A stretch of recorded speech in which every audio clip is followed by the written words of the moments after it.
Le nuage sombre de la pandémie commence à se répandre dans le ciel d'Occitanie début mars.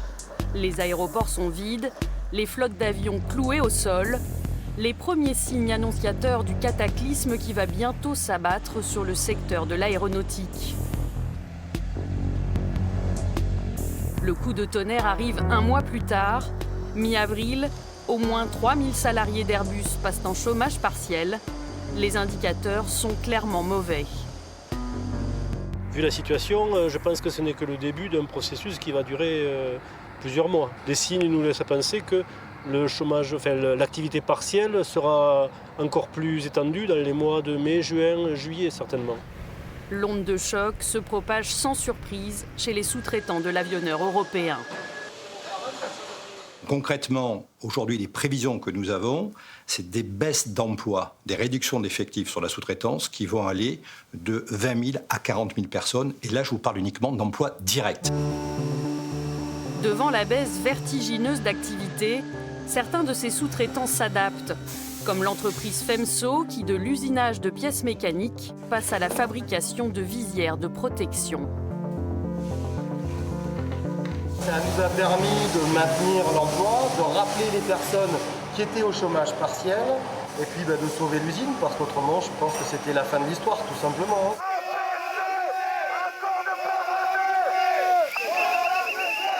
Mais d'autres entreprises sous-traitantes anticipent sur ce qu'elles considèrent inéluctable, des suppressions de postes. Début mai, de Richebourg abat ses cartes. Les salariés doivent signer un APC, un accord de performance collective qui prévoit la perte d'indemnités. En échange, les emplois seraient maintenus. En cas de refus, 700 postes menacés. On pense que c'est du chantage à l'emploi, ça c'est sûr. Ils se servent de la crise Covid, c'est une brèche pour remettre en question nos conquis sociaux et se rendre plus compétitifs auprès d'Airbus. Voilà, c'est les salariés qui payent et l'actionnaire qui ne met pas la main à la poche. Fin juillet, 160 salariés de Richebourg Aéronautique Service, sur les 1600 que compte l'entreprise, ont refusé l'APC et seront licenciés. On est tous perdants à avoir un APC. Moi, de toute façon, je l'ai refusé, l'APC. Parce que c'est pas viable pour moi, en fait. Et c'est pas viable pour beaucoup de gens qui sont chez nous. Figeac Aéro, Collins Aerospace dans le Lot, Aubert et Duval en Ariège, Daher à Tarbes et Toulouse.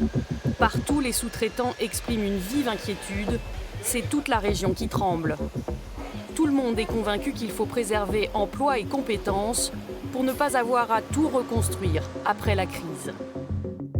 Le gouvernement en est convaincu, qui annonce le 9 juin un vaste plan de soutien. Nous décrétons donc ce matin l'état d'urgence pour sauver notre industrie aéronautique.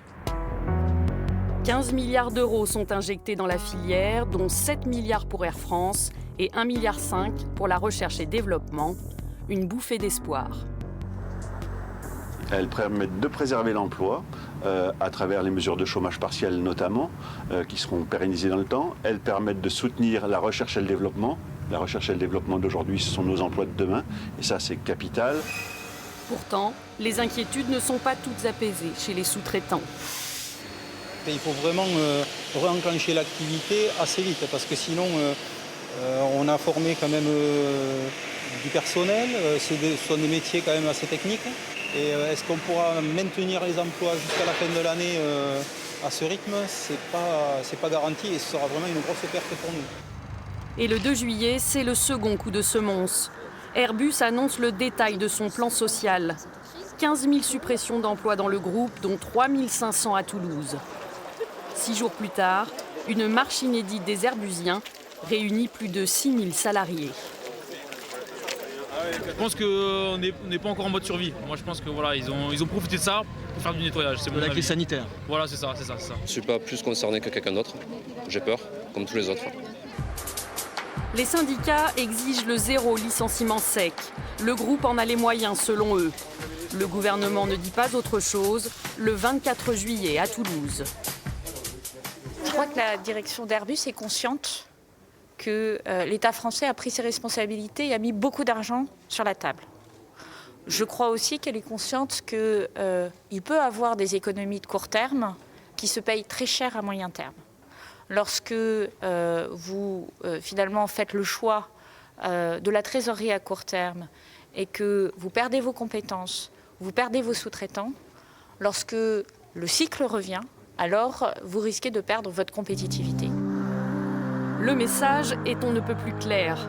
La filière aéronautique se relèvera-t-elle du coronavirus ?